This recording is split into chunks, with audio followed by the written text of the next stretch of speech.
When Raising Cane's fans are happy, we're happy, like Tyler here. I'll be naming my firstborn son Kane in honor of Raising Cane's. Maybe his middle name can be Delicious. Let's hear from Mary B. Is it crazy to have a dream about swimming in cane sauce? Hey, whatever floats your chicken finger boat. Thanks for the shout-out, Caniacs. You're making us blush with your love for our cook-to-order, hand-battered chicken fingers, hand-squeezed lemonade, fries, Texas toast, and cane sauce. Keep that love coming. Raising Cane's chicken fingers. One love. Hello, everybody. It is Friday, the 23rd of March, 2018, and this is the Supernatural Substation. I'm your host, Alyne Pustanio, and in the peanut gallery is Bernadine. Peanuts, hello. I'm sorry, I had to put you with the peanuts waiting in the gallery. Anyway, you are listening to us on the United Public Radio Network, and we had a guest scheduled, Lucky Belcamino, who is the psychic of, now I'm hearing myself, Giselle.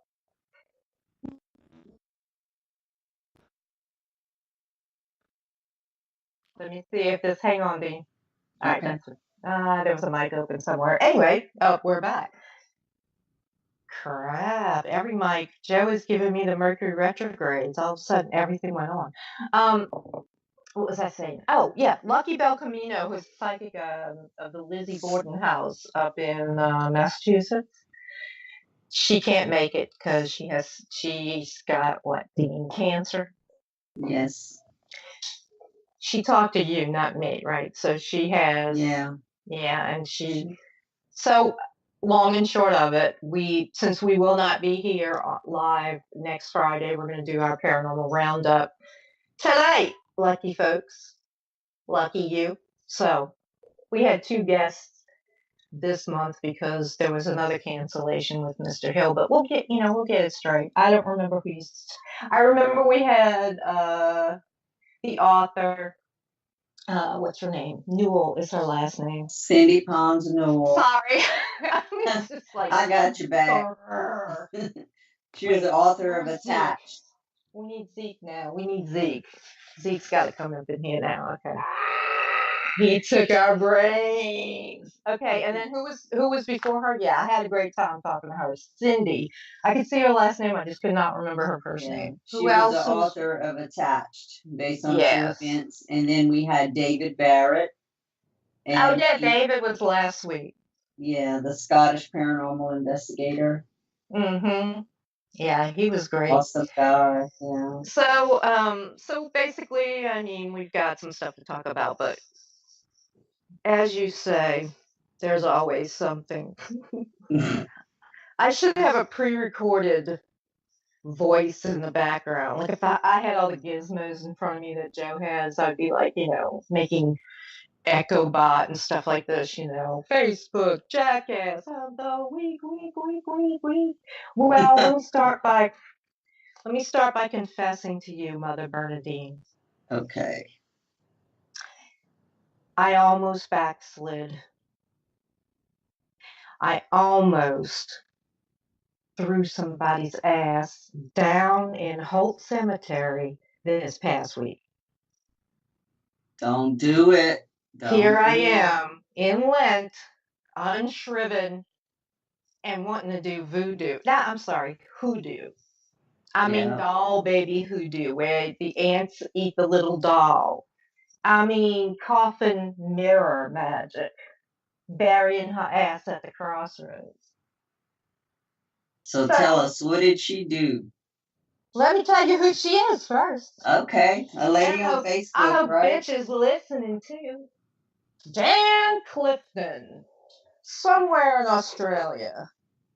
Oh. I don't even know. She looks about 70 years old.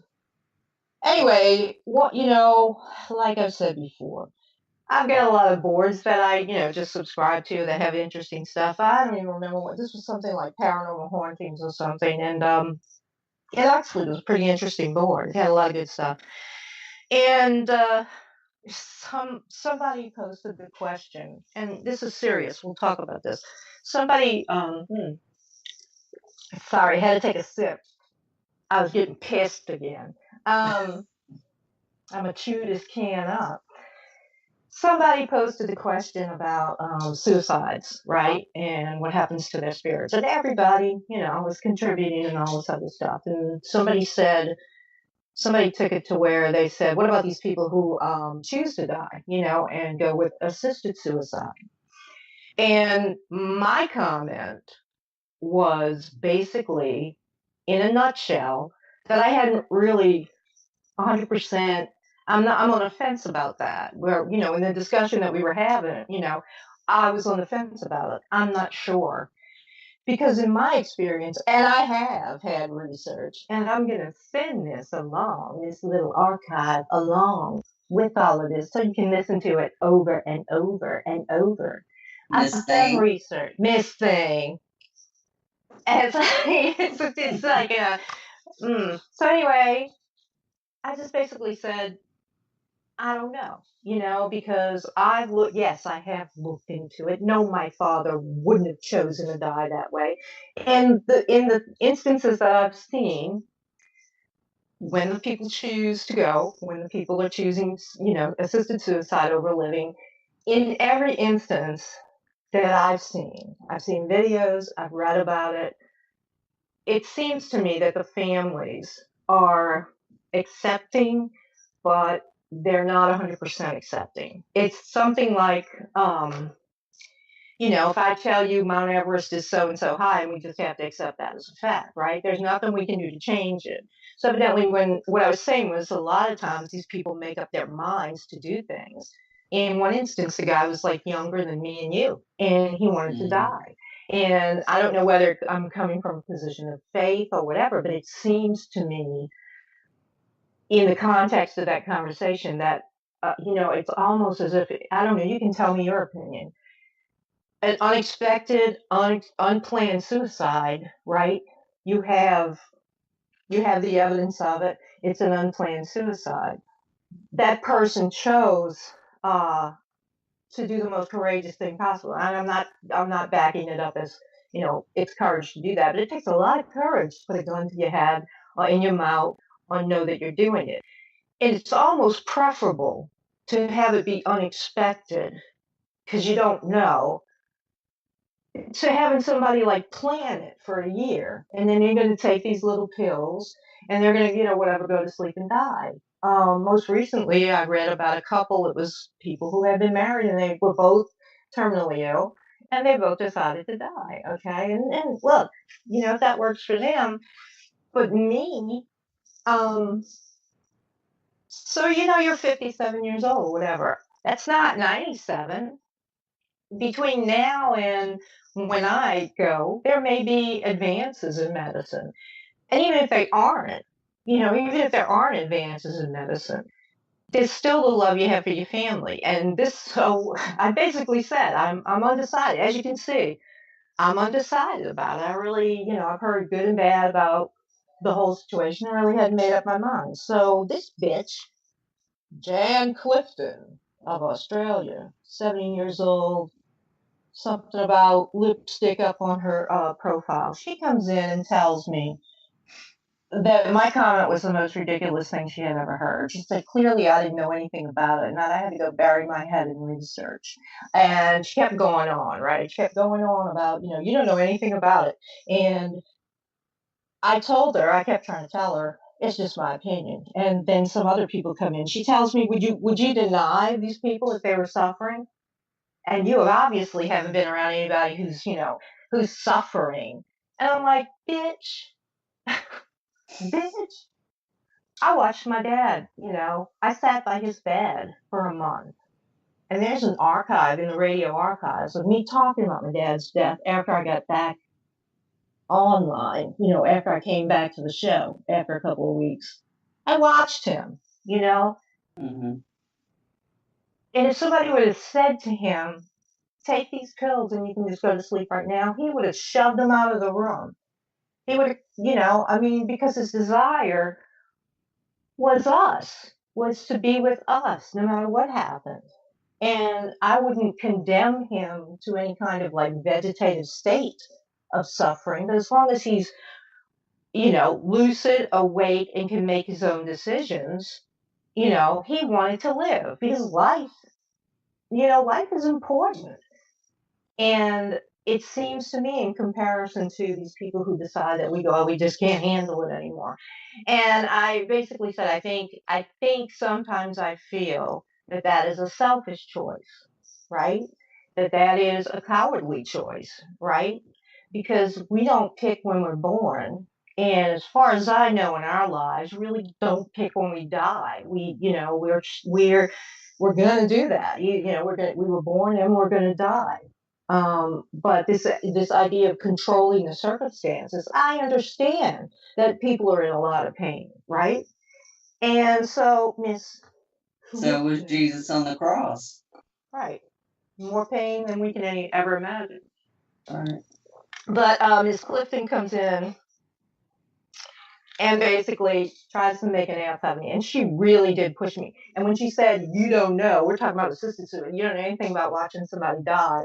And I told her she didn't deserve the details. She didn't deserve any of the details at all. And I told the bitch, I watched my dad die, and I sat there. I sat there with him. And when it was too hard for him, when we were in the last hospice portion of it, I was like, we're the ones who gave him, the drugs that basically eased his passing. He didn't want to die. That's one thing I know.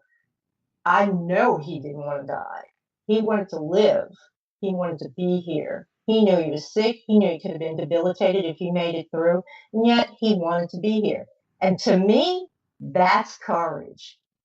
When you face death and you know you're facing him for a couple of weeks, because my dad was in the hospital for a month, not in the complete throes of pain, because you know why? Because he didn't give up. That's why. And anybody would have walked in there, if I had said, "Here, Dad, take these 2 pills and you can die," he would have slapped me in my face.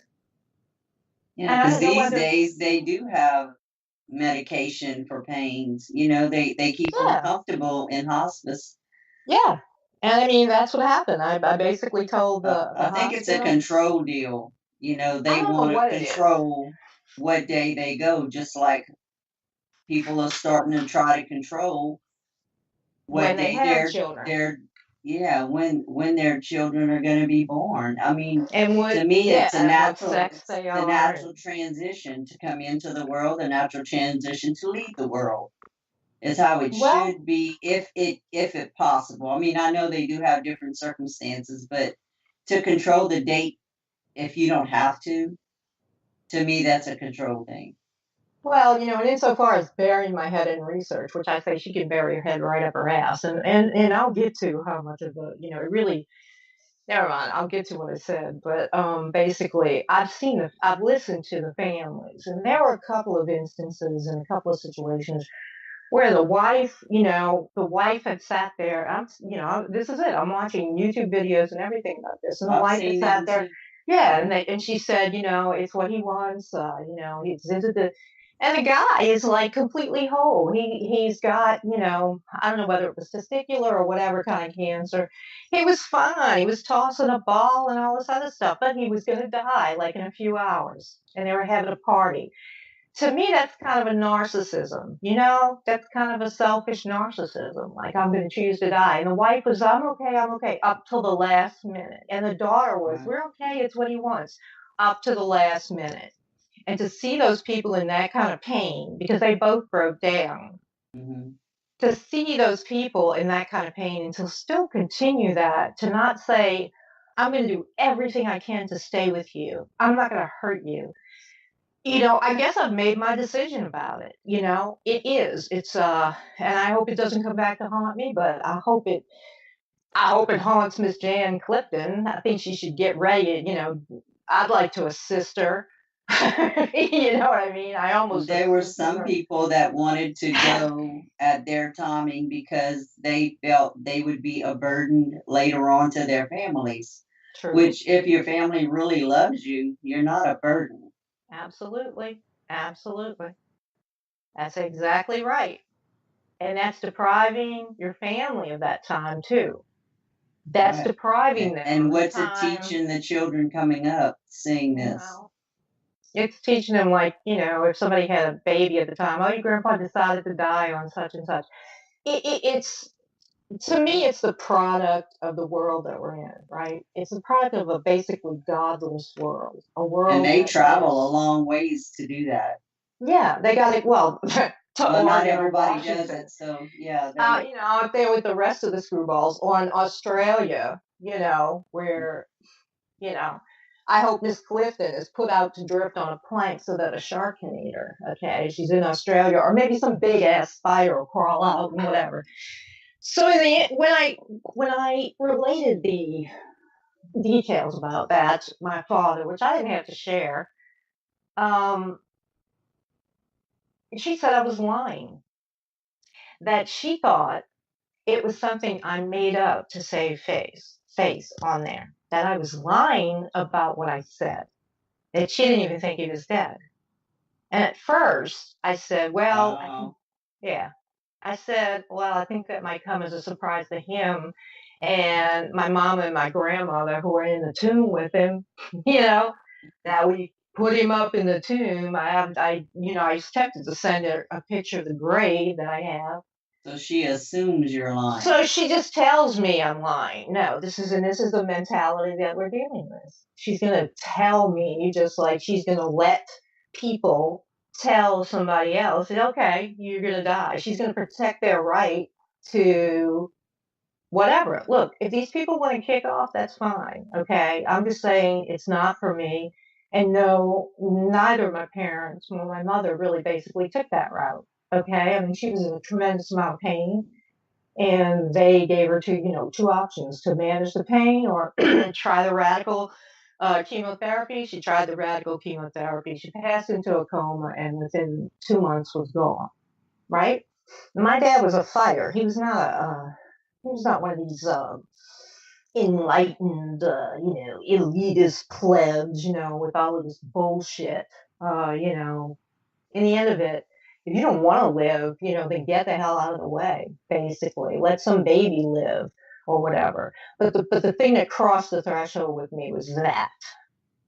So Miss Bitch over there, okay, she's going to tell me that I'm lying. And I also responded, you can find the archive where I talk about it. And that really kind of like, on the peripheral, I was seeing red and then it turned into black and then it was like, I'm gonna put this bitch in the cemetery for days. Okay, like for a couple of days I was like, okay, bitch. I painted a box black. I had printed pictures, I was like, thanks for the pics, bitch. You don't know you don't know really who you're, No, like, she doesn't. And when I get that, the drill, but it don't matter if she's in another hemisphere. She's in the cemetery, with a bunch of dead men's bones at the crossroads, with Hecate's foot on her because it was going there. So I'm like, you got to be kidding. Oh no, I'm like, okay, laugh. And online, I told her, why don't you just die? Why don't you just get on and die? Get on with it. Die. Do us all a favor. You're so poor. That's great. Well, let me know when you're going to do it, and I'll buy that ticket to Australia and everything, and I'll come there. I'll help you die. I'll bring Bernadine. And I'll make brownies. Yeah, after we hit her in the head and put her out to the whatever. I don't think you'll be thinking about, you want to die. Make your last meal for you. In the middle of the freaking, Pacific Ocean or whatever. I mean, seriously, okay? That's like ridiculous.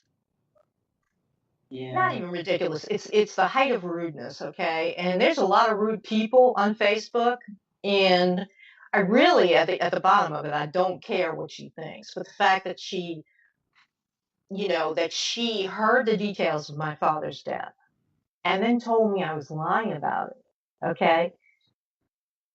And she's all well and good because it'll take 11 hours to get to her ass, but you know what? Magic.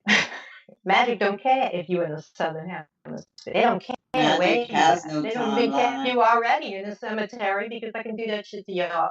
And believe me, for the first time in a long time, people don't know. They hear me talking about being an occultist, You really don't know, and I'm not going to sit here and say the things that I've done in the past. All they need to know about it is that I walked away from it.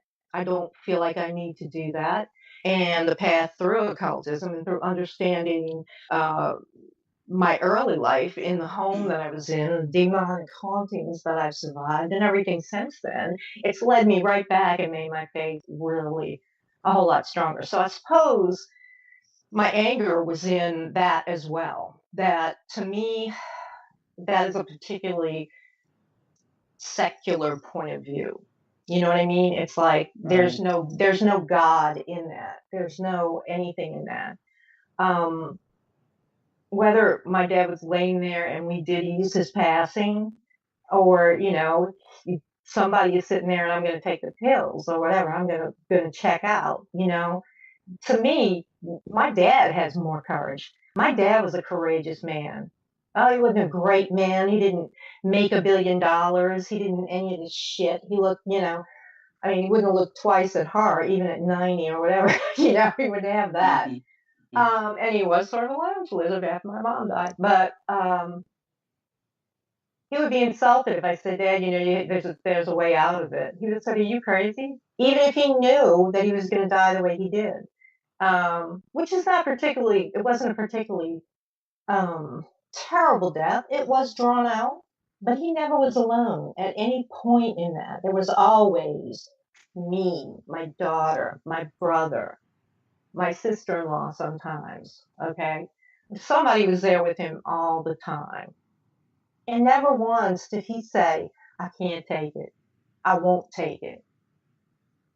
Until the very last. And he was speaking to us until the pain, became, and he kind of was difficult to breathe. And that's, that last night before he passed in the morning. But if you look at the YouTube videos, a lot of them that I've seen on that topic, and it shows, the family gathering. So they do have family. They're eating the Last Supper. They're planning everything. Mm-hmm. It's just, I don't know. So to me, it's strange because the person that all the ones that I've watched, and I can't say there's some really bad ones that I remember because I don't. I remember the ones that actually planned it, went shopping the day before, had meals with the family, the whole family's there. It's like it was a natural thing to them. In my opinion, it's not the natural transition that. Exactly. And the family's walking along like zombies, right? They're going along and they're trying to process what they're participating in. And they're trying not to be upset for the person. Mm-hmm. And I can guarantee you, but you can feel the tension. Yeah, it's not even being in the room, you can feel it because you look at their faces. Because they're trying to process, why is he choosing to leave me? Why? Why is my husband choosing to leave? Why is my father choosing to leave? Why? Why is he doing this? And it doesn't matter what kind of a face they put on when it's happening. They have to go home with that. They have to take that. And I guarantee you that the majority of the people who aided it or watched it or agreed to let somebody do it got angry. First they were sad and then they got pissed off. So I think it generates a lot of hate and resentment. And in the context of the discussion that we were having, Ms. Clifton, wish you were in the, whatever, go die. In the context of what we were having, we talk about the spirit after that, after suicide, after that, what happens to them.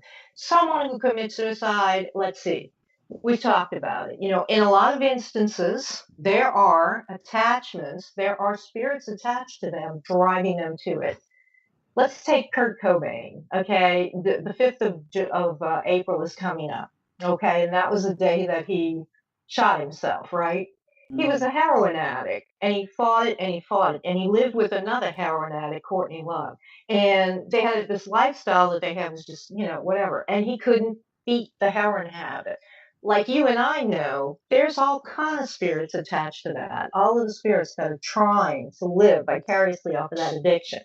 So I'm pretty sure when he blew his head off, when he became self-aware in the spirit, they were there. There's a bunch of people going, you asshole, you shot yourself. Yeah, because you're not high at the time when your body leaves.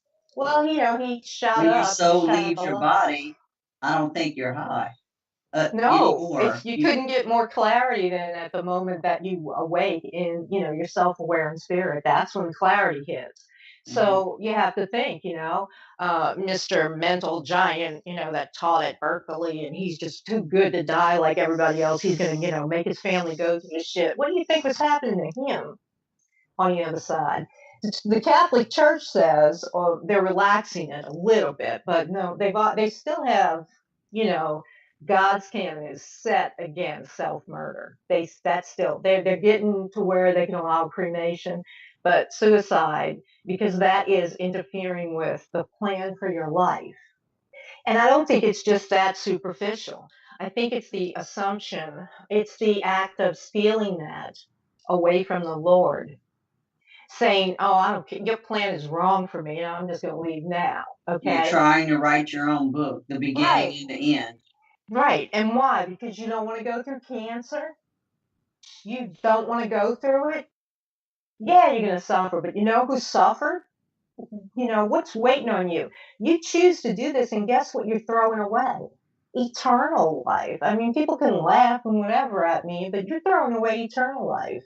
And you're going to spend a long time in spirit trying to work that crap out. So I guess, like I said, I was on the fence about it until Miss Jan Clifton died. Just died. God. Even Zeke wants you to just die, you know? You don't know how close you came to experiencing New Orleans hoodoo and Southern conjure. You really don't know. But there was somebody else, and you'll remember this, Dean, who said to me, "We thought you were doing voodoo on us." Remember that? Remember who told me that? How they ran out of town because they thought I was doing voodoo on them? I've seen them on TV today. What the hell? And you know what I did? You know what I said, right? Mm-hmm. I said, "I wasn't doing voodoo on you, because if I was doing voodoo on you, you'd be dead. You wouldn't be having this conversation. Because the point is, I'm not going to sting my spirit and my soul with magic trying to get rid of you. You're not worth it." So Jan Clifton in frickin' Australia, and I hope the next boat you go on. And I did tell her that. I was like, "Bitch, when shit hits you, think of me. Because this is where you laid it out on the water. This is what's coming back to you." But I'm proud to say, Mother Bernadine, that I passed the temptation, because she's not Yes. worth it. No. She's not worth it, and I Not don't worth give it. it. I don't give a shit what she thinks. And I told her, message me, and she's like, "Are you still? I'm trying to watch TV." I'm like, "Yeah, okay, bitch, that's right." That was when I was like, mm-hmm. But I went so far, yes, to prepare it, and it was going to happen on this previous Tuesday, the day of Mars, right? Because I didn't want to kill her. If I wanted to kill her, I'd do it tomorrow on the day of Saturn, right? But no, it's going to strafe it a little bit. But then I said, "You know what? This bitch ain't worth it, and neither is anybody else. Because all this magic and shit that you do, yeah, it works maybe if you're good. She could do shit, She can't do anything. All she can do is help people kill themselves. That's all she can do. And bitch about how we're terrible because we don't agree. Because I didn't agree. That's basically it. This lunatic flipped her shit out on the hinterlands because I didn't agree with her. you know, oh well, sweetie, wake up. Maybe half the known world might not agree with you.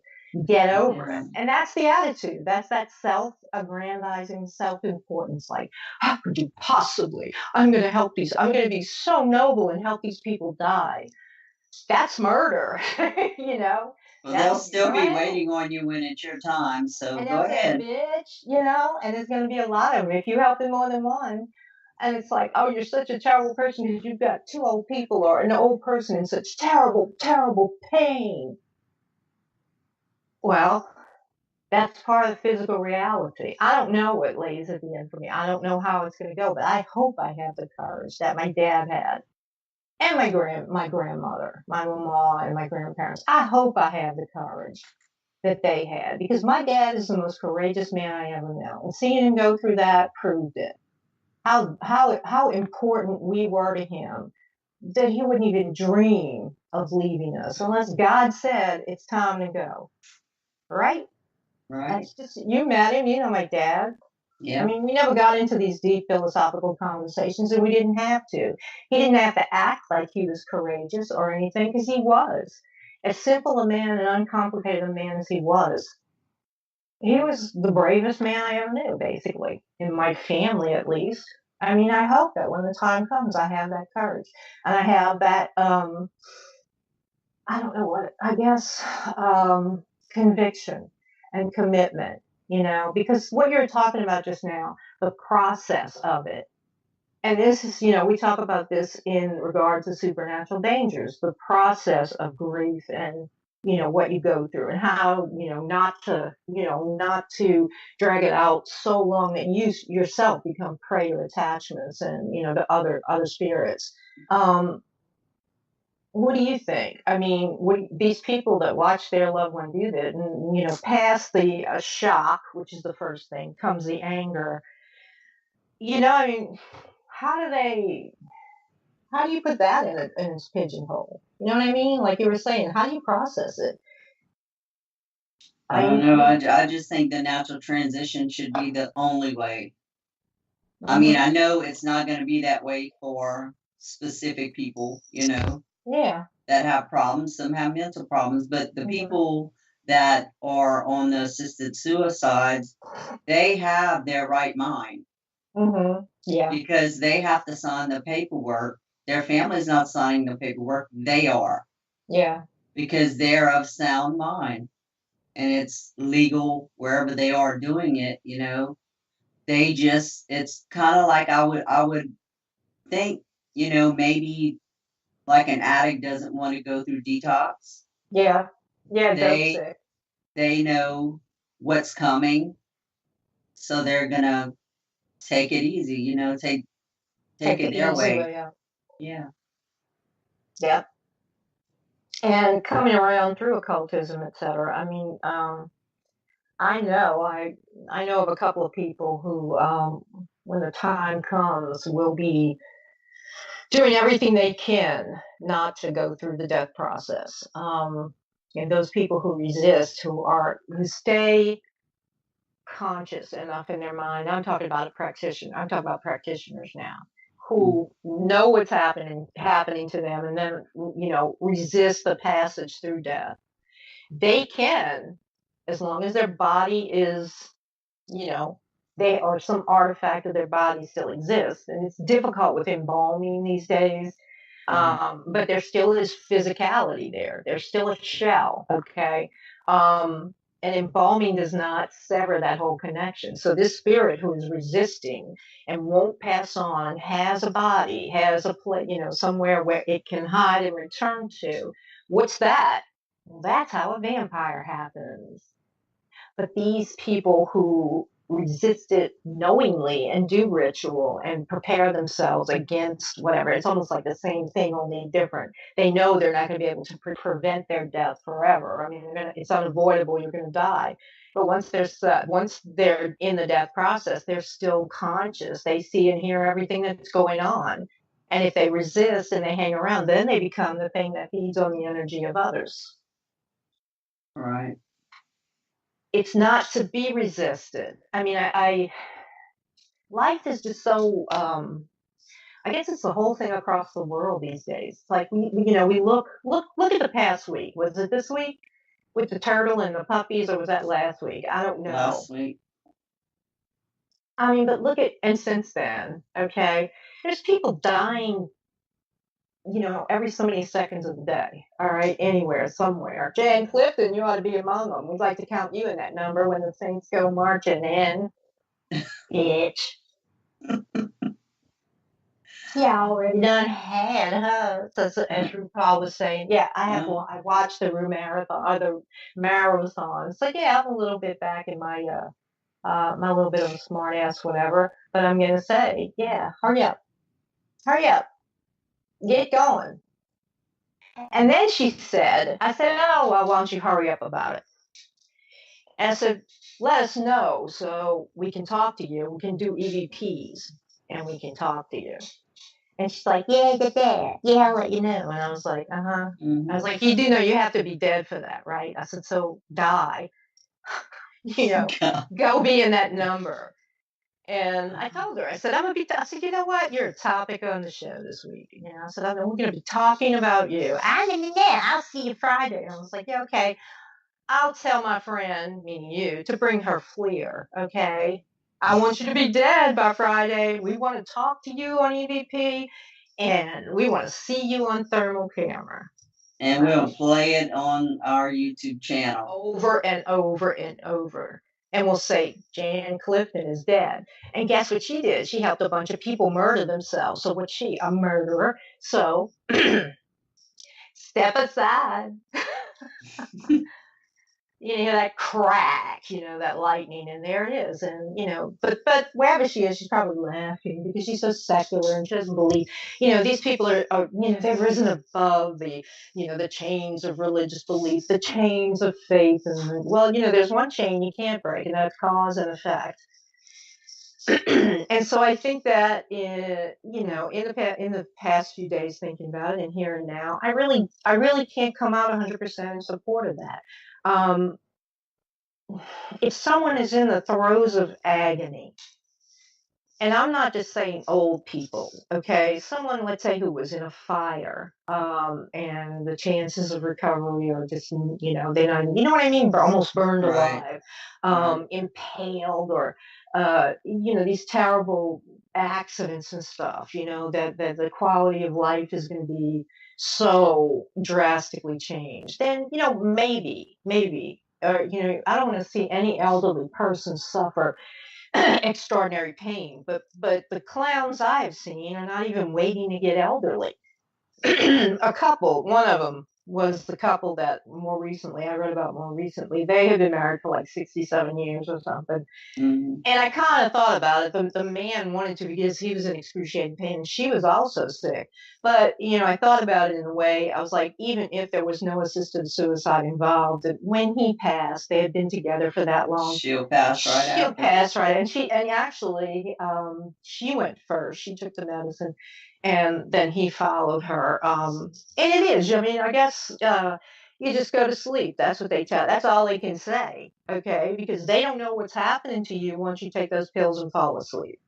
It's like, the injection in the execution chamber. Lethal injection. Yeah, it's like they say, well, we'll make sure he's going to be.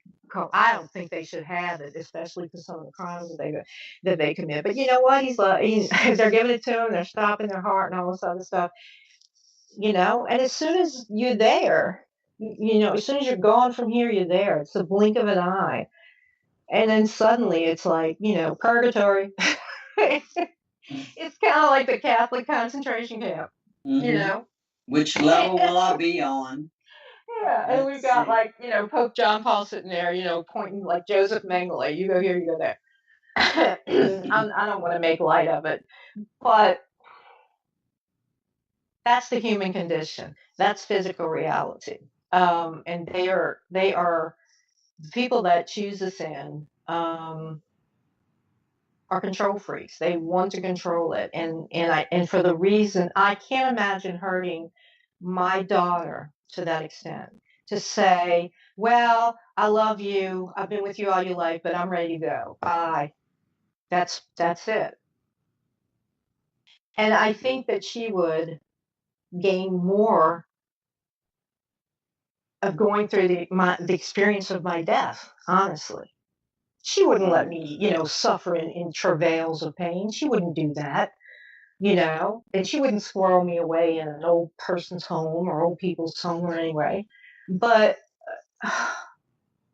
that would be a total betrayal to tell her, well, I have my full faculties. They told me this. I'm going to take a pill and I'm going to die. Right?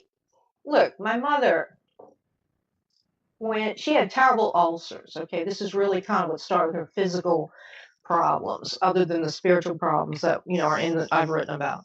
And, all of the people she was talking to said, well, you should have this surgery. We're going to take out this much of the stomach. We're going to take the ulcers out. She did. And about a month after she had this major surgery, gastrointestinal surgery, they came out with Tagamet, which could have treated her ulcer. It was treatable. So my mom ended up with like 15% of her stomach left. They had to reshape it from part of the bowel. Okay, that's suffering. I saw my mother go through suffering, spiritual and physical suffering. If I'd have said, "Here's some pills, Mom," she would have smacked me too. Mm-hmm. Even though, there came a point where, where she got lung cancer, and she shouldn't have gone back to smoking after they did an operation. And she chose it because of the attachments and the crap that was in the house. So she basically did the same thing. I'm choosing this. And she chose it. And now she's in Lake Lawn, 30 years, just the other day on the 14th of March. So Miss High and Mighty Glenn. Oh, so getting back to the page, let's see. So I told the people that were on the page about this, and I said, that's not what I joined this page for. I said, as a matter of fact, you have a pretty interesting page. I don't know if it was the same one that the people who, Deborah Raver or Don, or whatever her name was. What is her name? Deborah or something Raver last week, who loves Zach Bagans. We'll be sure and let him know. I don't know if it's the same page. It didn't seem as stupid as that page. But anyway, I was like, I don't have time for this. There's enough negativity in the world, And when I cooled down about it, I was like, bitch, you ain't worth it. You're really not even worth us talking about right now, except that, you really don't know how close you came. People think they have to travel to New Orleans to experience our multifaceted religious system and our gumbo of magical whatever, right? Because when I do shit, okay? Period. And Bernadine knows that too. Yep. When I do shit, it's for real. It'll happen. But I've been shriven for those past mistakes, and I don't use that as a default. Oh, you pissed me off, so I'm gonna do hoodoo on you. I could have, but you're not worth it. And the devil sends people like that to give you temptation. It's true. It's true. And especially when you're a person like me who knows everything. I was collecting the stuff that I needed. I was like, bitch, it's for real now. But I'm thinking, I was right. I said we're going over the lake on Tuesday. I'm going to the cemeteries. That's where we're quote unquote. Well, we would have had to stop at, I'm serious. And I was even going to take a picture of the nice little box, the nice little picture. And the mirrors and the bent.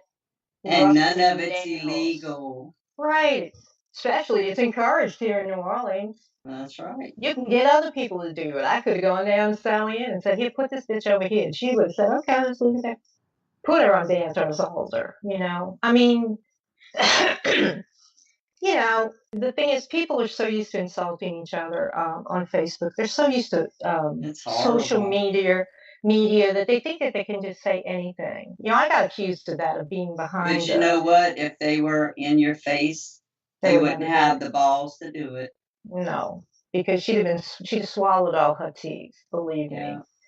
And what she didn't swallow, you would probably be happily to push back through the back of her head, So you have teeth on the back of your head. What was that guy that had a face on the front and a face on the back, and a face on the back used to whisper things to him? Yeah, is that you now? Jan Clifton of Australia. When in doubt, lipstick on your profile. You know what it is? When in doubt, freak them out. Yeah. She'll be able to put lipstick on both sides of her head. Yeah, and on your ass too, and shit can happen. You understand? Yeah. Even getting righteously angry about it. But over an opinion, basically, And if I'd have been in a different mood, I don't think I would have picked her up on it.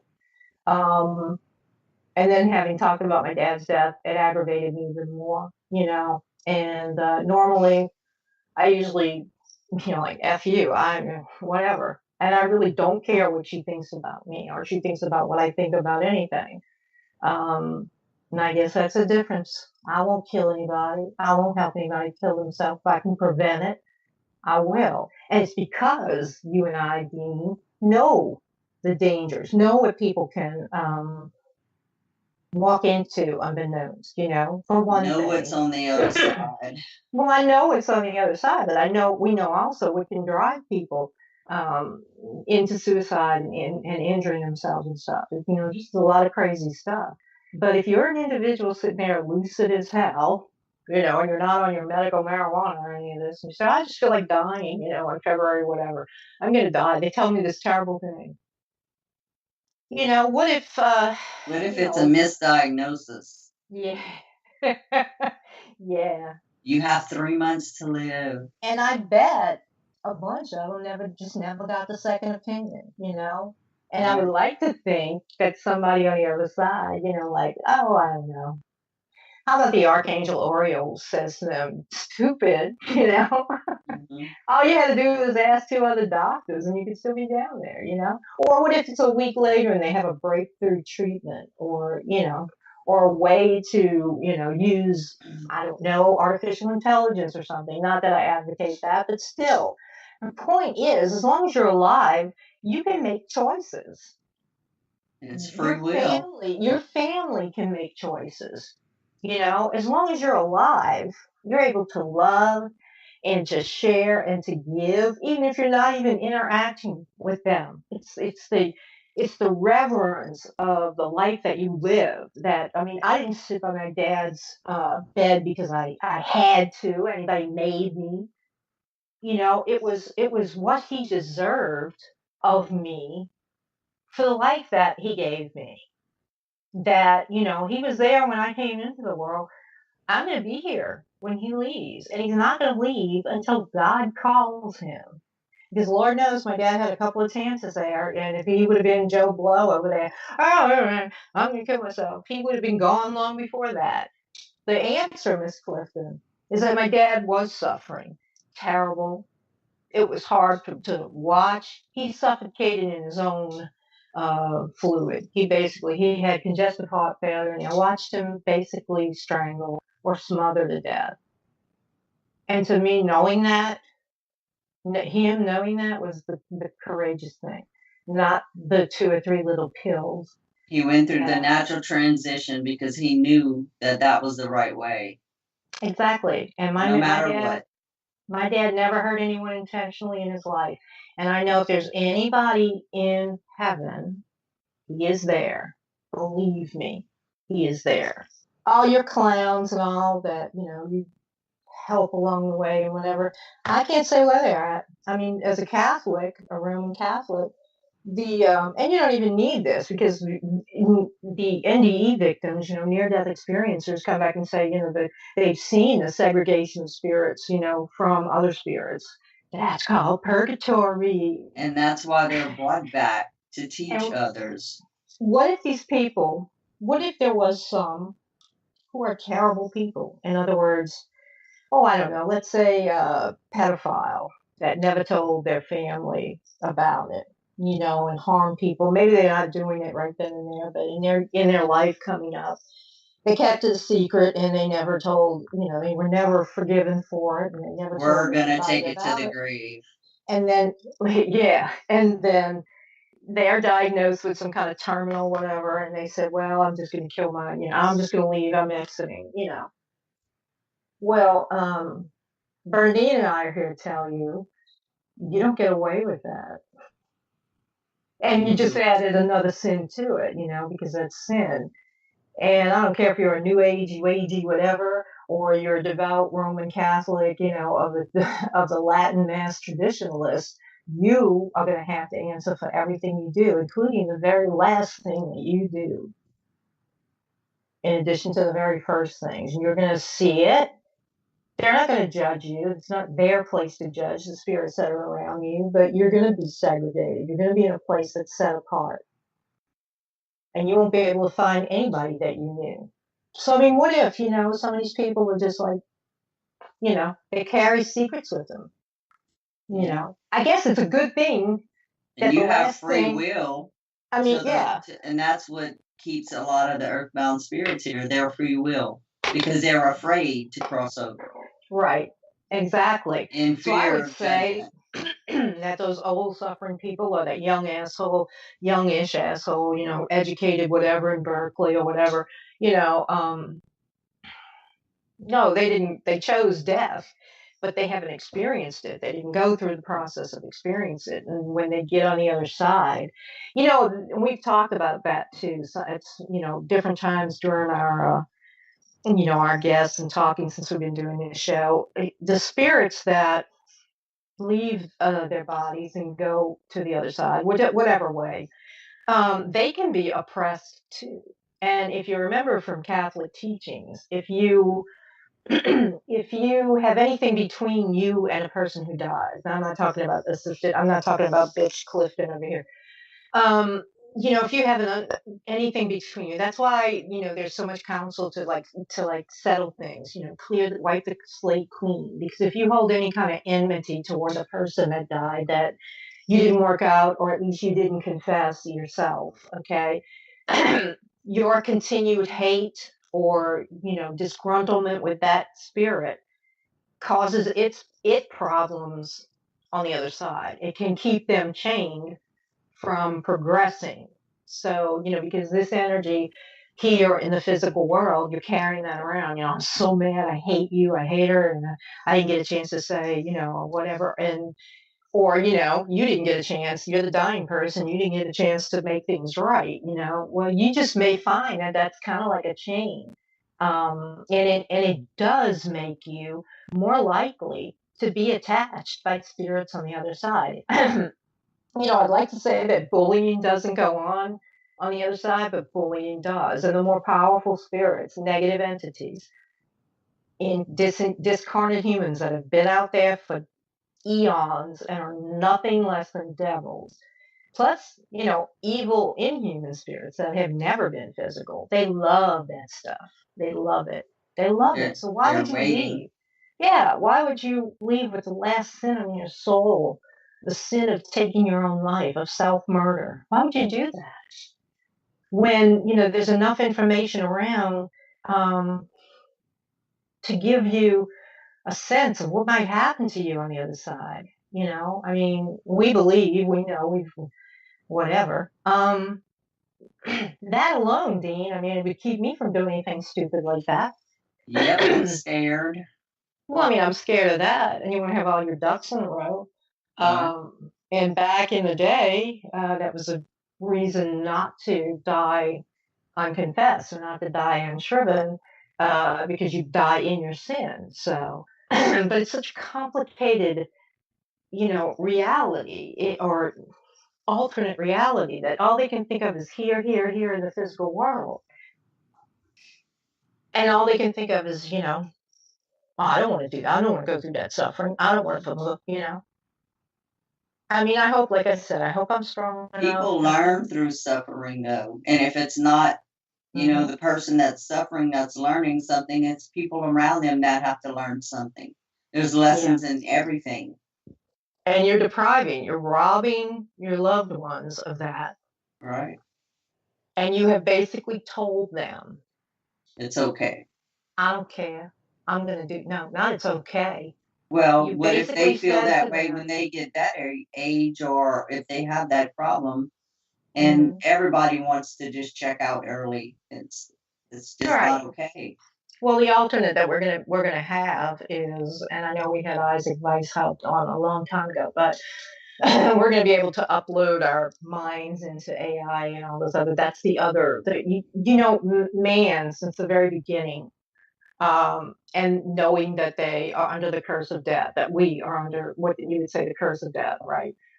They've been trying to be immortal in all kinds of ways. The practitioner that I'm talking about, okay, that knowing he was going into a death and is, keeping himself psychically aware enough to prevent that. That's the desire for immortality, right? And that's what we wanted. We want to live forever. And now science is filling up that gulf with Here you can take some pills and die, or here we can upload you into this, mainframe, whatever, into this quantum computer, and then we're going to put you in a robot, and then you're going to blah, blah, blah, blah. It's all based in man not wanting to die, wanting to live. Would you want to live forever, really, Dean? I mean, physically? Oh, no. In this world, okay? No. Right. No, not at all. And not because of the suffering, because I'll suffer if I have to suffer. Whatever's meant for me, I will accept. I would want to live forever because the world is just so crazy and it's getting worse every day. Right. And we don't have to be, immortals to know that it ain't going to change. It is getting worse. It really is getting worse every day. And it isn't just that we're getting older and we're getting to that point, like where our parents were at our age, like, oh my God, I can't believe the generation gap. It's not that. It's evil all over the world. People forget that. They say, oh, look at the whales. And yeah, it's beautiful. It's a beautiful one blue planet. It's so beautiful, but it's so terrible. Now they're planning on taking it to Mars. They're going to go make that planet suffer, whatever it has, right? And they're going to take it further. They're going to take it to the moon and all this other crap, Man doesn't do anything well. We don't do it well. We come here and we end up as people who feed puppies to turtles. The update on that? I know you hate the animal stories, but I said this and I knew it was going to happen. They euthanized the turtle. That's the turtle's fault. How is it? I knew it, right? It's the puppy and the turtle's fault. It's not this idiot who must be a psychopath to feed living puppies and things to this turtle. Somebody, and I'll bet there were zoos who wanted to take it. That it's just like that. That's making that kind of a decision, for that life right there. That most turtles live 200 years and plus if they're, healthy and they're kept healthy. But euthanized. Why? Because the moron fed a dog to it. Okay, it's not the turtle's fault. It could have been a pineapple and he would have eaten it. That's just the way that they are. So people are just not here anymore. It's like who's gonna do what to get attention. Every day it's worse and worse. Like what I put on Facebook. Was it today? Cut your ear off, cut your nose off. Oh my God. Let's move on into that. What else is, you can't even say what else is next. Nothing shocks people anymore because of that. Yeah, we're talking about body modification. That was, it's like there was another thread, where some body modification fans and people who do piercings and stuff came in and they were, oh, we're just going to pop popcorn and watch all the stupid commentary, And I'm like, hey, that's funny. You're the one sitting there with like, big gaping holes in your ears and your tongue and nipples all pierced and all of a sudden dyed eyes. And you're going to tell us that we're stupid? Come on. And sit on the couch and be upset and depressed and suicidal because they can't get a job. Yeah. Hey. I mean, this guy. There's no common sense anymore. It could be any Joe Blow. Joe is saying, don't worry, in 3 years he'll be president and make pot mandatory. Yeah, we'll have to have a pot passing. I mean, we weren't this stupid back in the day. We cut something up about it. Like, oh, I'm at a Leonard Skinner concert. I'm burn the tip of my nose or in Freebird or something. I mean, where did this stupid come from? And they did. There's some pretty edgy shit too that that was done in the 70s. But this clown, he shows up in my feed on some other post. This guy who I saw him before, but I just like I didn't really stop on it because I think he only had the nose done. Now I think it's the same guy, but unfortunately, there's probably 100 other ones. Ears removed, nose removed, because he wanted to look like somebody or look like something or whatever, some kind of I don't know, some kind of protest to conventionality. Why? So people look at you on the street. Let's just get into a little biology here, Sister Bernadine. Our noses have a function other than, sitting there on our face because we expect people to have noses. They have hairs in them, okay? And they have membranes in them that keep us from getting infections from all, I mean, we might get a virus, but, usually not breathing it in. But if we didn't have our nose, it would be worse. Okay. A lot of it is hand to nose or hand to mouth or whatever. But if we're walking around with these two gaping skeletal holes on our face, I mean, can you imagine if this guy's got, allergies? I mean, I'd like pollen. to see him go to the doctor. So you're a piece of pollen floating on the air, and you're like, yeah, okay. Oh, ooh, look at those two holes. We're gonna go in those holes, make this asshole. We're gonna get into his brain and be an amoeba and eat his brain. I mean, just so you can walk around and people go, oh, Attention. Mm-hmm. And in addition to, I know you have tats. I don't. It's just never been something that I wanted. And I know you do. They're starting to dye their skin black. Okay, they're inking up whole areas of like their arm black, and then they're putting contrasting colors on it. Kind of Well, they have neon colors now. Yeah, they're putting all that glow on top in the dark. Mm-hmm. And all it is and whatever. Now they want black legs and black whatever. And I'm like, seriously, do you want to? That's the mentality too. This is the same mentality that we're talking. The same secular. It's all about me. Narcissistic society is thinking the same way.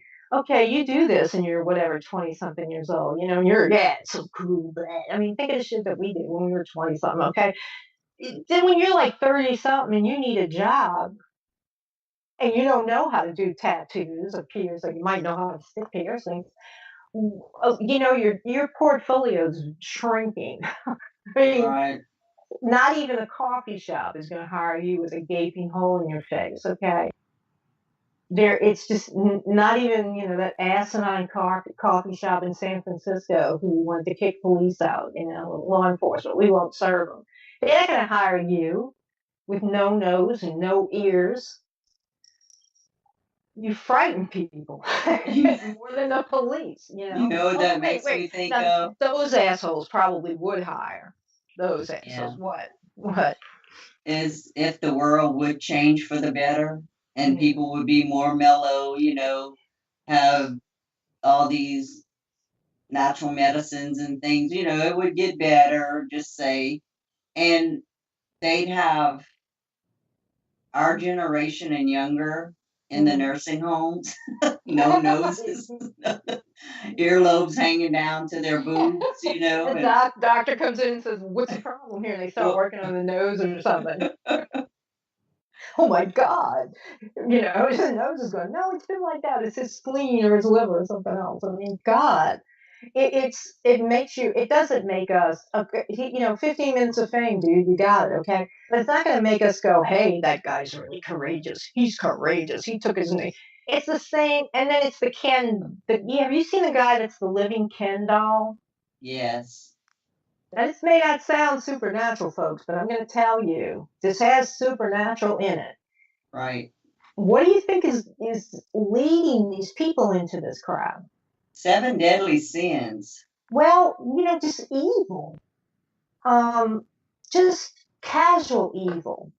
And the purpose of these vain, vanity. It is most of the sins are, like walking on the body. I mean, when he does die, you think he's gonna look that way? No, everything. That's body, the whole point. He goes back to what he didn't like in the first place. Well, he didn't like it. Bones, dust. That's what you're gonna be, dude. But all your flesh ain't gonna stay in the same place, and that's that's a given. That's all these women running around. Like I said, you have some and they're tasteful, and I have no. But you're not this old lady. The sleeves and all this. Do they think their boobs are not gonna fall? I can tell them from experience, baby. Those boobs, they're going south. They're not. One day you wake up and you go, oh my God, and a tattoo that looks like the face of Prince Charles, suddenly looks like Skeletor or whatever. I don't know, because it's drifted down, through the years. Then they'll be trying to pump themselves full of silicone to make it look more full again. I mean, really, Stop, people, just stop. And I tell you what, there are people. Control. We'll talk about evil, okay? There are evil people that will kill you for your skin. Okay, this is a big trade. This is a deep web, dark web trade. Skin, tattooed skin. Mm-hmm. They kill people and they take their skin and they sell it. So now you're in. Of course, we're all we could be predated by anything, but now you're in a group that, people make money on. So there's that clown. Let's go kill him. I came across a video, or it came up in my YouTube feed, and it was Mel Gibson talking about, it was way back when The Passion of the Christ was made. And it was an interview that he was doing, he was doing interviews before the movie came out. And it was with Diane Sawyer. And he was talking about the evil in the world. Mel Gibson. And he told Diane Sawyer, there's two sides. It's either light or dark. It's either good or evil. And he said, and the evil is winning in this world, in the physical world. And she says, well, if evil is winning in this world, what does it want? And he looked at her and he said, it wants you.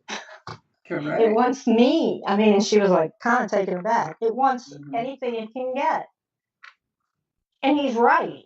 It's off balance. I don't need Mel Gibson and The Passion of the Christ or even the New Testament, God forgive me, but to say that this freaking place is evil. Okay, it is in a way. The Gnostics talked about it as like a prison planet. We are trapped here. And I don't care if you take a pill or you linger or, somebody cuts your head off. The only way out is die. And they are desperately, I'm talking about all these people with that mentality that we talked about at the top of the show. You're the ones over there running these machines and trying to go, CERN and, trying to upload consciousness into these computer, into the AI, and now they've developed artificial intelligence that actually thinks. Okay. I don't know. Did you read all them science fiction books back in the day? That was always a bad thing. Oh, the machine can think now without us. That's just like, it's got like no written all over it. And they're rushing toward it. Scientism, atheism. Stephen Earth Hawking is out of control. Right. Why would anyone want to stay here? But still, if you don't know what's on the other side, really, if you don't, the natural transition to me would be the natural way to go, just to make sure you're going to go where you need to go and not hang around, in the wrong places, waiting for things on the other side, because all this temptation that you've had and made you do what you did. Well, maybe that little demon on the other side is waiting for you. That would scare me worse than pain. Going through pain. Well, because you're a smart person and because you have interacted with spirits that are earthbound and spirits that are coming through, from the other side. You've done that. Okay. And until somebody does that, I guess maybe a big part of it, But we talk about, or I talk about Dr. Wicklund, the 30 Years Among the Dead that he wrote. And he talked to a spirit that came through his wife. And the guy said, and it's in my book, he said, you would not believe how it is over here. They chase me around. I can't find anywhere to sleep. They won't let me sleep. And when I hide and I do get a little sleep, they come and they wake me up and I have to run away from them. And it's always when I try to sleep and I think I'm hidden, then the little girl comes. And they were like, who's the little girl? He killed the little girl. The little girl's spirit is with him on the other side and she always finds him. And she looks in the condition that he left her, right? Mm. That's what's going on over there. Okay, multiplied by, trillions upon trillions of whatever. It's torture. You don't get away with anything. You can't die after you're dead. No, but that is a living death. That really is. And that is when people are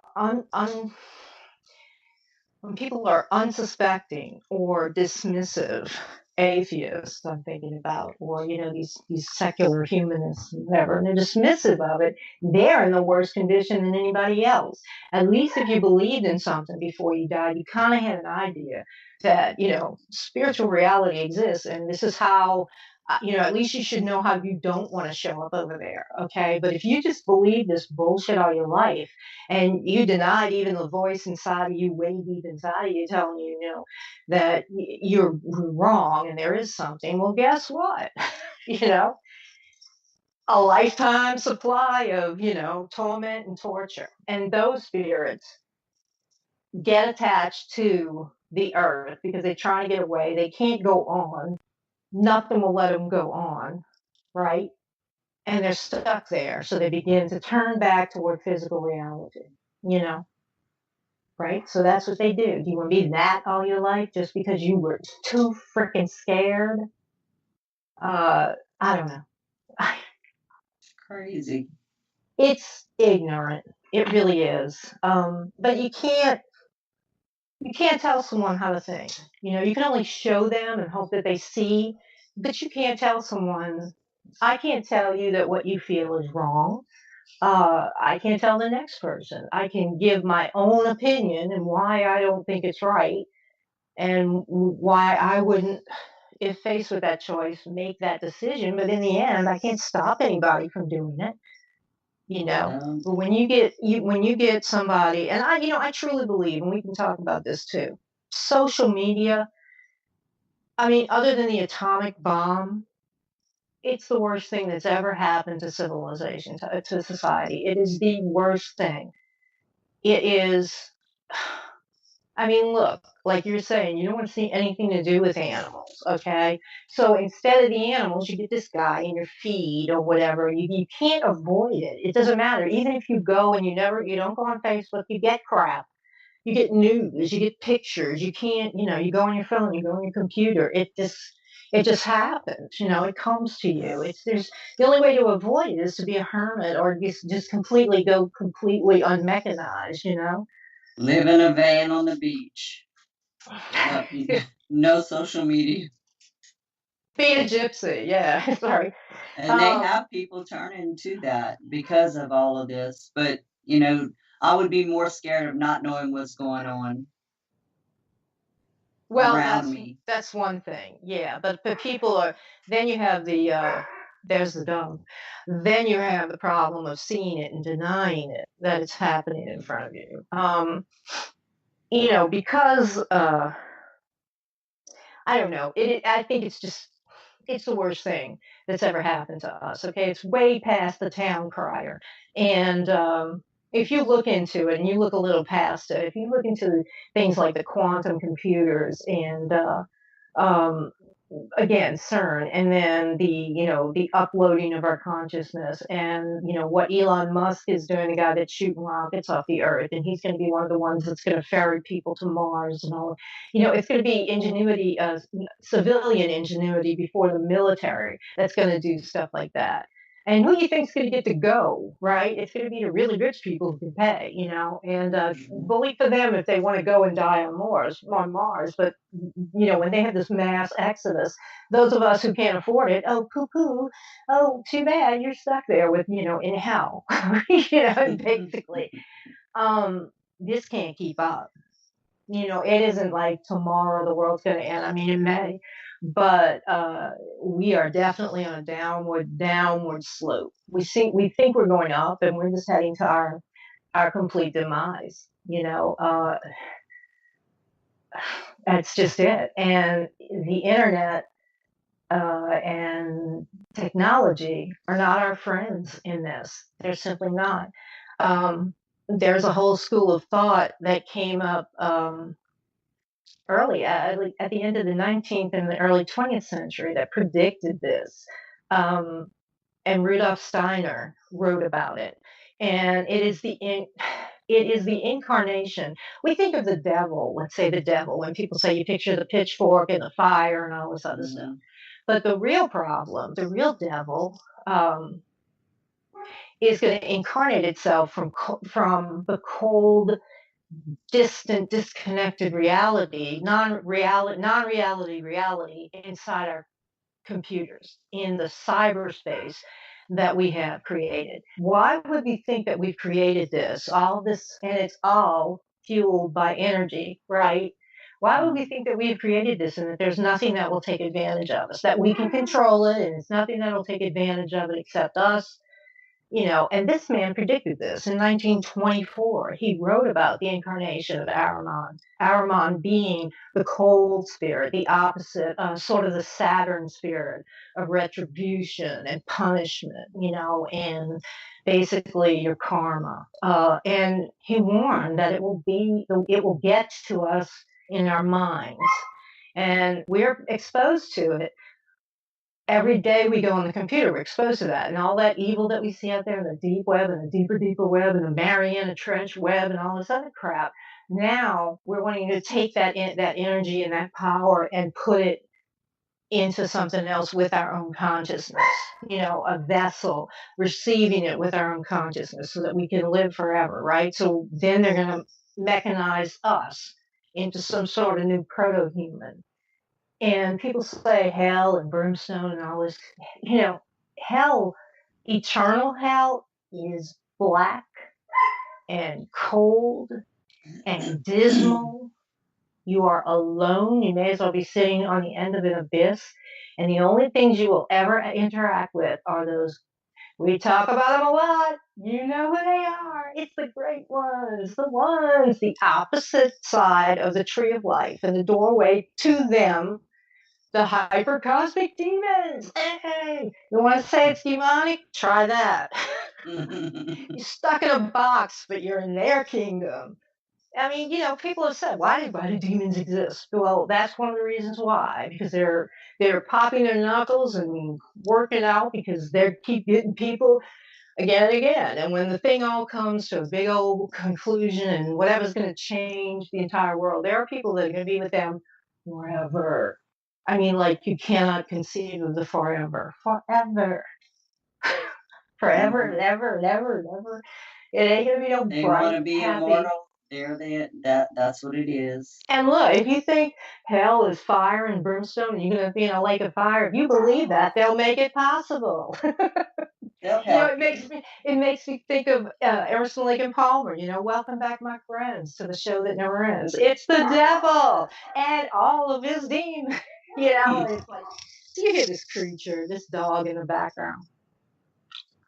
Anyway, we have talked about that about as much as we can. Dan, come on down. You want to be on The Price is Right? What a ridiculous comment. When in doubt, wear red, Jane Clifton. And underneath her, it says, doing curves in style. I encourage listeners to go over to Miss Jane Clifton's page. I have dogs barking in the background. Go over there and just make her know. I don't care whether you agree with me or not. She can kiss my ass, and believe me, you don't have to look hard to find it. She can kiss it. Anybody can kiss it. I don't give a crap what you think of me at all. Right, Dean? I know Dean don't care. I don't care. I always say, if I ever really want to get somebody, I'll just get you, and we'll go find them. Hey, I'm all in. Hey. Us Italians will find you too. Yes, indeed. Yes, indeed. So now, with the music of the dogs in the background, we're going to shift gears. And we did have guests this month, because we spent quite enough time talking about the winner is Jan Clifton. We've had enough time talking about her. We had David Barrett last week. That was a really cool show. It really was. And it was like heebie-jeebies for me because I'm such an Anglophile and a Scotophile and an Irishophile. Just the whole idea, a Britnophile. It was very interesting. And he posted something. I think he's going in the tunnels under Liverpool this weekend. And I saw it come up on Facebook, but it just kind of got driven out of my mind. So I didn't go back and do the Facebook Live, But I missed it too. And he said our time it's 4 p.m. Yeah. For his paranormal Facebook Live, and it's on his team page, Project Paranormal. Yes, when it'd be the dead about speak. right. 4 p.m. our time would be about 10 between 10 and 11 o'clock their time, depending on if they're like in British summertime. I don't think they are yet. They have the same thing like daylight saving time, but it's usually London is like 6 hours, but depending. So it wouldn't have been 4 p.m. It would be going toward midnight that he was broadcasting, but it does show up on YouTube. So we can go check it out there. But he was fascinating, and he just loves Pavelia Island. I know, right? Just like you. I know. I got so I'm like, excited when he said that.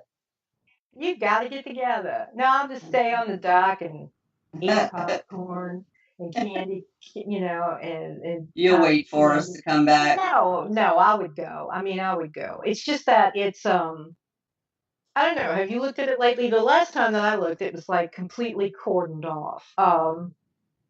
And they had like fenced in an area of the water around it. I think as there were like boating hazards or something like that. But I don't think anybody actually goes over there on a regular basis. I think they need to take people, not like people that are not in the paranormal, like that family they took there. That was crazy. Oh, like on the scariest places on earth. Yeah, those. But it was people still better than ghost hunters. Yeah. I mean, that goes to, yeah, they were there. Didn't they go to Pavalia? After. I know. Oh, Zach Bagans. Zach went, yeah. Zach's so hot. Oh my God, it's a demon. Yeah, I know. But I think they should take somebody from each side of the planet, that have like what we do, and David Barrett, and people like us, and just put us there for a night. Yeah. That would be a great show. That would be great. Look, I'll be broadcasting from Command Central. Correct. I would go. I really would. Pavelia Island, because that would mean I was in Italy, that I was able to travel to Italy. And it's funny because I know my daughter was over there when she was in the Navy, and I've read a lot. I mean, I've been to England and Ireland, but the antiquity that you're dealing with, like, okay, so New Orleans is 300 years old this year.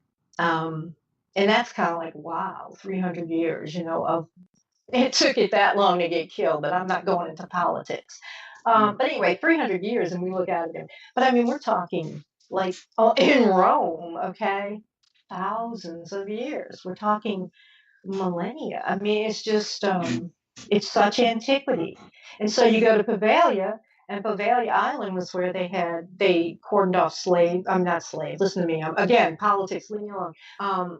Plague victims, different, not just the Black Death, but plagues that, when it's flared up afterward, they isolated and quarantined them there on that island. And wasn't it it was a mental hospital? That's what I was just going to say, a mental hospital run by a particular doctor. I don't remember his name. That was the episode. Oh my God, Dean! It was the episode where Zach became so possessed. He was staring on the walls. But you see, they need to put people in there that are not going to provoke and act goofy like that. What do you mean, faking it? Oh no. Right, they really do. Well, you know what? Even though the scariest places on Earth, they were never really alone. Whoever we were looking at, they were never really alone, because I heard it from their camera crew too. Right. I mean, Sally Ann Glassman, and the one that they did here for Magnolia Plantation, she set up the voodoo altar, and she said they were all like, they had cameramen in the trees. In like ninja outfits with cameras watching them. Like, they didn't put up stationary cameras. There were people literally in the trees. And when they'd say, "What's that? What's that?" It was these people going back and forth, like to catch up and do another shot ahead of them and all. I mean, it was just totally, but even though, I mean, the family, especially in Pavalia, but the other ones are at Chittenham and whatever. What they're feeling is real, which is kind of like why it was a better show than any of these stupid reality shows. They were really afraid. Yeah, and there's a point where it crosses from, I would have been worried about what they would have brought home with them, though, from the fear. Nobody's ever thought of that. I would love to see a show that that followed up on that, and not just how is that family doing now? Right. We're gonna have to look them up. Not just scariest places on earth, but Fear, MTV's Fear. I think they got shut down because somebody almost got killed or something. But those and everybody has to understand that's the benchmark for all these other shows. Right after that, Ghost Hunters happened with all of the night vision camera and all that. But so people not only can they physically hurt themselves? Obviously, they can bring something back. Right. And I do like Sally Ann's story because she said, they said they wanted her to do a voodoo altar that was creepy or whatever, and she's like, look. She said, I am a priestess. I'm a voodoo priestess. And when I set up an altar and they wanted her to conjure spirits, right? She says, when I do it, it'll be real and it'll happen. And she just laughed. It was like, I don't know what they expected to happen, like they were just going to put together something. But when a priestess goes through all that, she's obviously calling in the spirits. Okay. And so she said a lot of stuff started to happen. She called Gede, and she did an altar to Gede and his Veve, and he's the spirit of lewdness and sex. He's up there also death, as a matter of fact. We were talking about death, we're talking about death tonight. And I mean, she said at the end of it, there was a guy running around with like a microphone on his forehead saying, look, I have a dick on my forehead. I have a dick on my forehead. Oh my goodness. She's looking like, and I'm like, and these idiots don't believe in voodoo, right? Or hoodoo, which is why you're safe, Jane Clifton. Jan, I'm sorry. Jan, let me say the right word. Jan. Jan is the highlight of our show tonight. She's so inspiring. She got more than 15 minutes of fame tonight. Yeah. But she ain't smudging my soul, that's for sure. She's not worth it. But look, this is it, and then we'll bury it. I might send her a picture, but I'll probably send her the link to the show. You don't know how close you came. But anyway, he went to what was he talking about? What was he talking about? He was talking about, I know I asked him about the tunnels under Edinburgh. We're back on David Barrett, y'all. We're back on David. Not Zach. So put that cupcake down. Put it down. The one with the Z on top.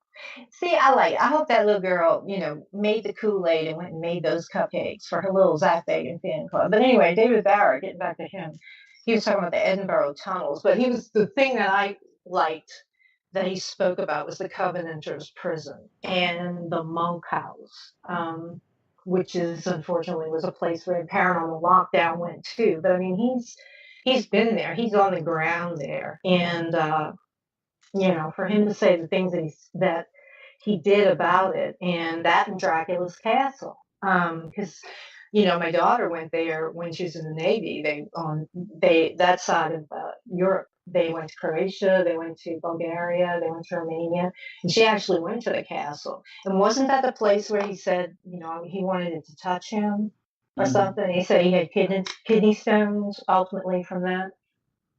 Yes. Yeah, don't go in Dracula's castle and say, hey, touch me. And don't even play the Doors song, touch me. Come on, touch me. When he got kidney stones, right, after that. So, again, don't provoke. Right.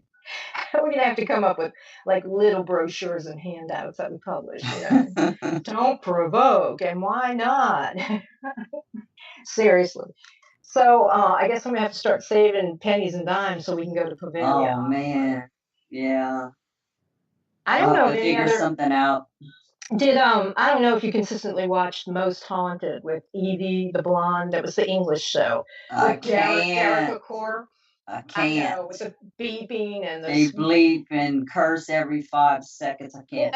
All of them do, but I mean... I don't mind the cursing. Yeah. I mind the bleeping. Oh, yeah, I'm with you on that. That's ridiculous. Can't. No. It's like blah blah blah bleep blah You have blah to bleep. turn off the sound and put captions on. Oh my God. They'll tell you when it's dramatic music. They'll tell you, so that way you know what's going on. Now I know that irritates you, but I'm not sure if they went there, but I think they did to Bavaria. When they started going outside of England, they started going to the continent. They went to a couple of cool places, But when David said he went to Lep Yes, he Castle in did. Ireland. Man, we need to visit him. Yeah, I'm ready. That's what I said. I'm saving my little pennies, because we're hopefully next year we'll be able to swing it, and actually go. I'll let you know. I mean, I'll let you Hey, know when I he'll come. put us up. He said he would put us up. I don't want to be in his house with that doll.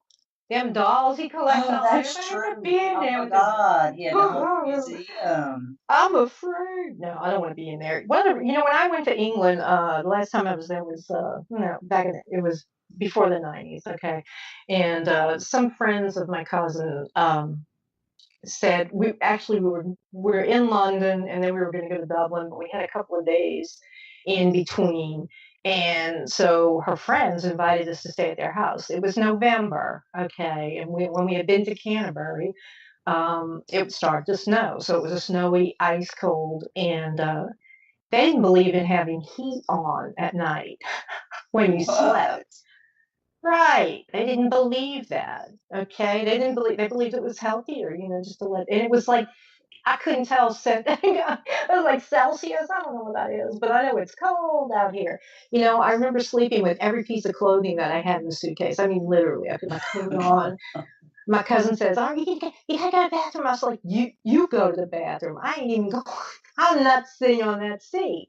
Okay, it is freaking cold in this house. Frost on the window. Oh, that's so healthy." I said, "Pneumonia's not healthy either." So no, I'll stay in a hotel. And they didn't have any haunted dolls and walking spirit, whatever. What did he have? He had a sword. He had a broadsword. No. No, you can stay. I'll be up the road. The beheading sword. It's the beheading sword, yeah. Mhm. No, thank you. I don't want to. No. That made me think of Mel Gibson again, when we're on the broadsword. I didn't get a chance to ask him, though. You know that show Outlander? I don't need to ask him. I was going to make fun of it, but it's like the show where she goes back in time to Scotland or something. And it's like, oh, at a fairy ring. But the thing is, he was talking about that. He was talking about one place that he really was frightened, and it was actually a ruin. And I don't believe he mentioned the name of it, which there are a lot of all across England, Scotland, and in Ireland. There are like relics, remnants left of the monasteries and the churches, the nunneries that were dissolved by Henry VIII, and they were plundered. And they don't really have happy spirits there.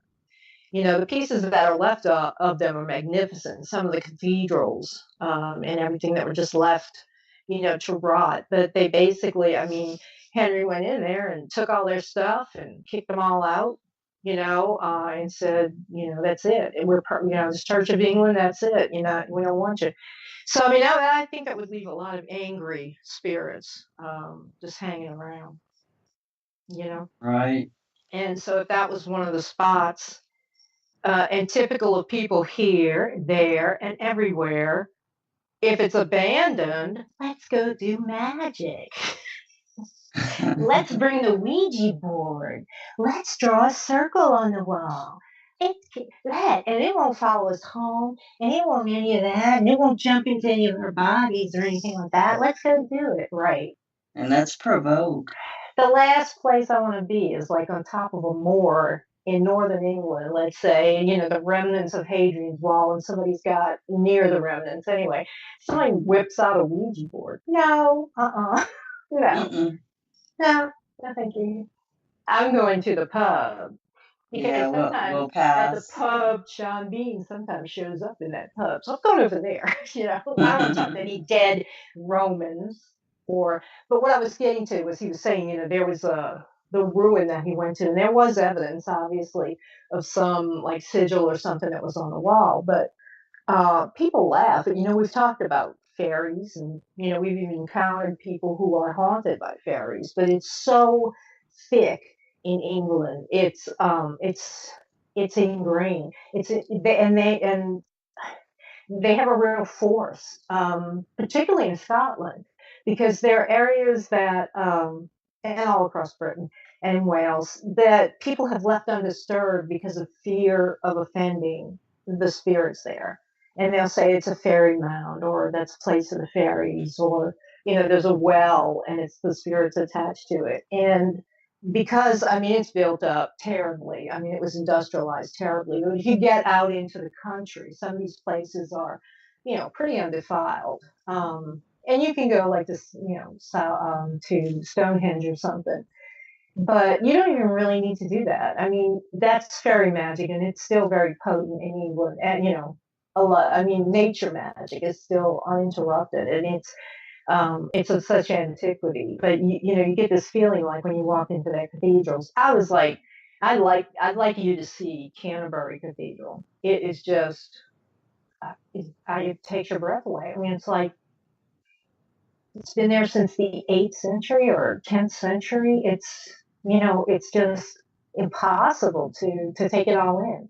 I will tell you though, good story. There's Thomas of Becket, Saint Thomas of Becket, was killed on the altar of Canterbury Cathedral during the reign of Henry II, and he's buried in the crypt underneath. And if they have an eternal flame on the altar, but if you go in the crypt, you can see his tomb and everything down there. And there's a big sign that says, "Please, no talking in the crypt." Mm-hmm. So my cousin and I are going down there, and she's like, "Wait," and we hear all this like.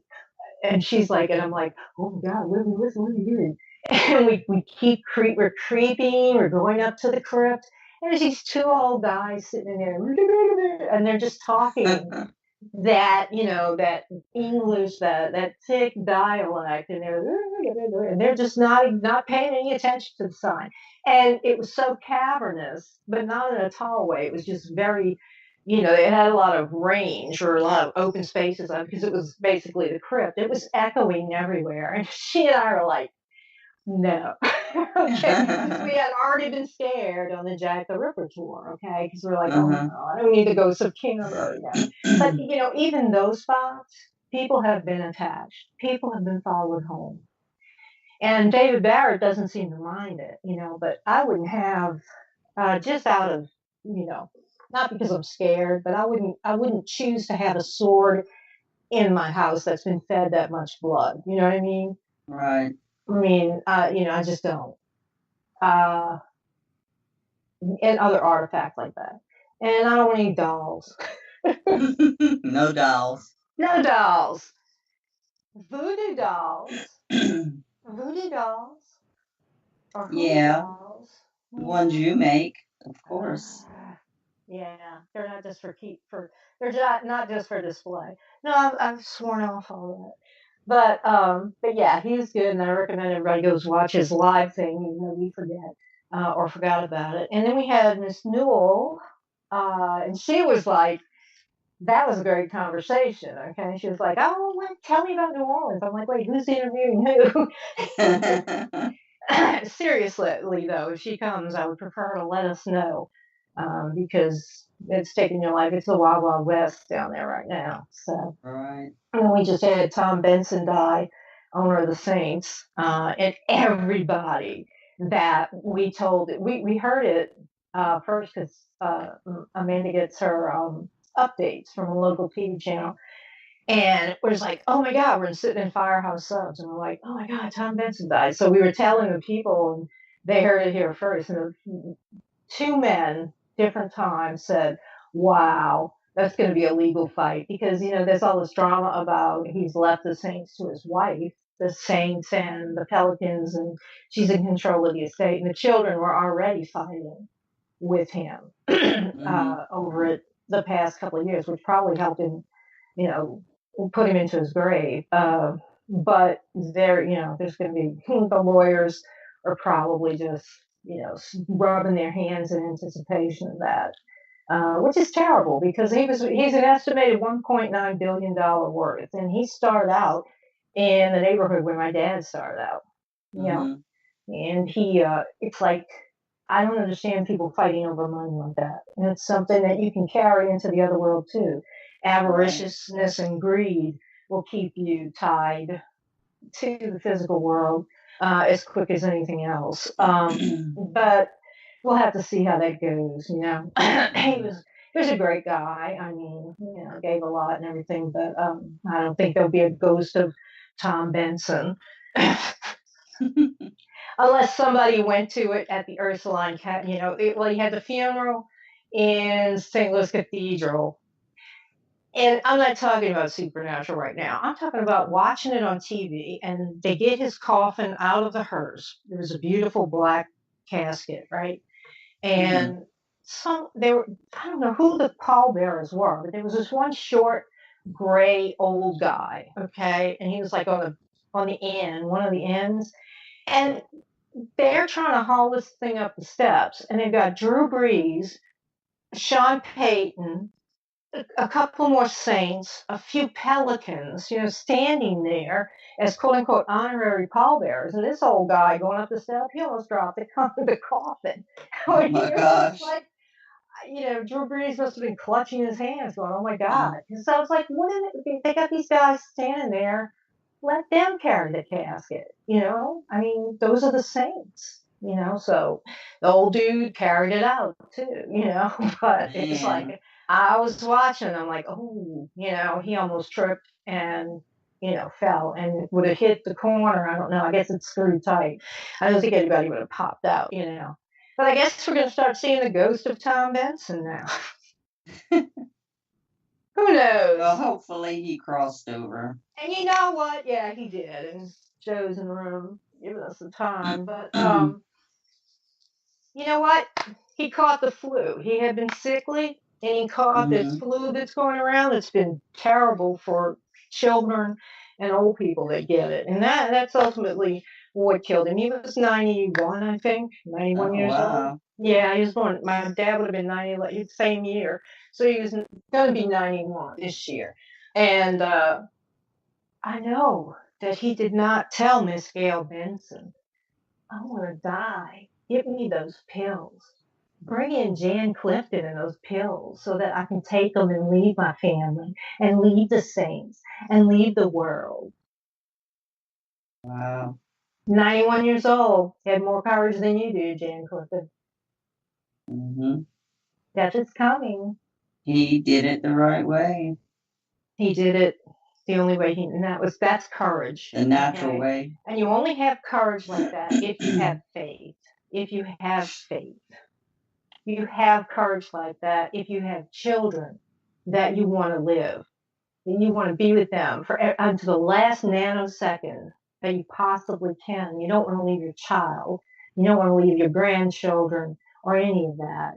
And if you're somebody who chooses that and you're in perfect control of your faculties and you're signing your life away, then I feel sorry for you.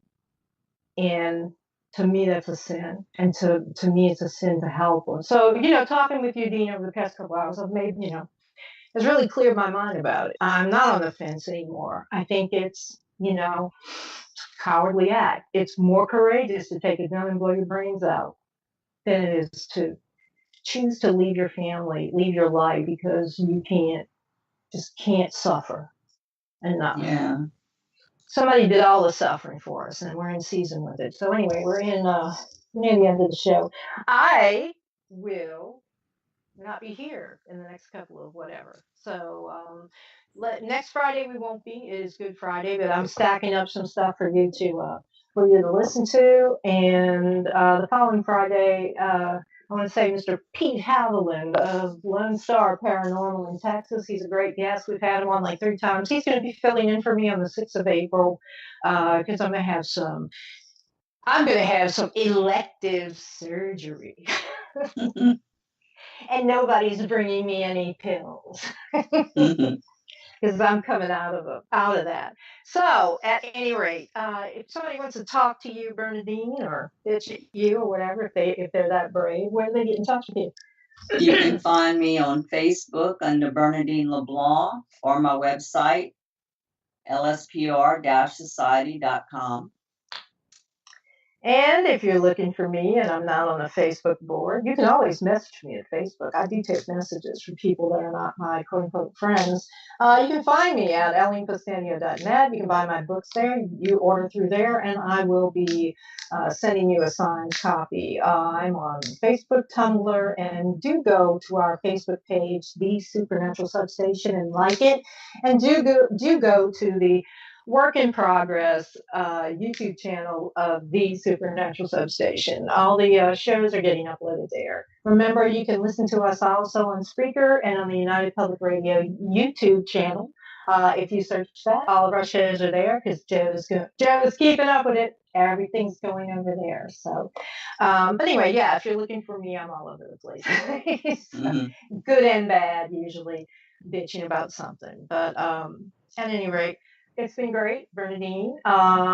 We will stay tuned for Miss Kathy Bilski. You're going to get high. You're going to take a quantum leap into the unknown. I was like introducing her show. We need a quantum leap. And then stay up a little bit later for Terminus tonight. I've got a little creepy stuff for you called Medusa's Garden. So hopefully somebody will listen and turn to stone.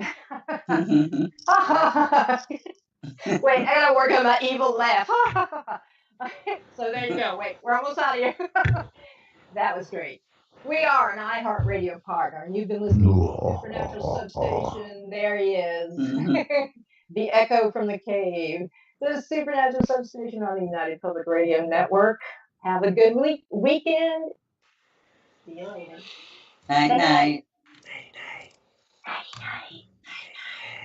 Some choices are hard, like should you choose McDonald's Buttermilk Crispy Tenders or the Buttermilk Crispy Chicken in our signature crafted recipe sandwiches? Well, guess what? You can't make a wrong choice. It's Buttermilk Love, and that's good news. Speaking of good news, now you can get McDonald's 2-piece Buttermilk Crispy Tenders for just $2 from their $1, $2, $3 menu. Cannot be combined with other offer or combo meal. Prices and participation may vary. Hi, it's Jamie, Progressive's Employee of the Month, 2 months in a row. Leave a message at the... Hi, Jamie. It's me, Jamie. I just had a new idea for our song about the Name Your Price tool. So when it's like, tell us what you want to pay, hey, hey, hey, and the trombone goes, blah, blah, blah, and you say, we'll help you find coverage options to fit your budget. Then we just all do finger snaps while a choir goes, statements coming at ya, statements coming at ya. Yes? No? Maybe? Anyway, see your practice tonight. I got new lyrics for the rap break. Progressive Casualty Insurance Company and Affiliates. Price and coverage match limited by state law.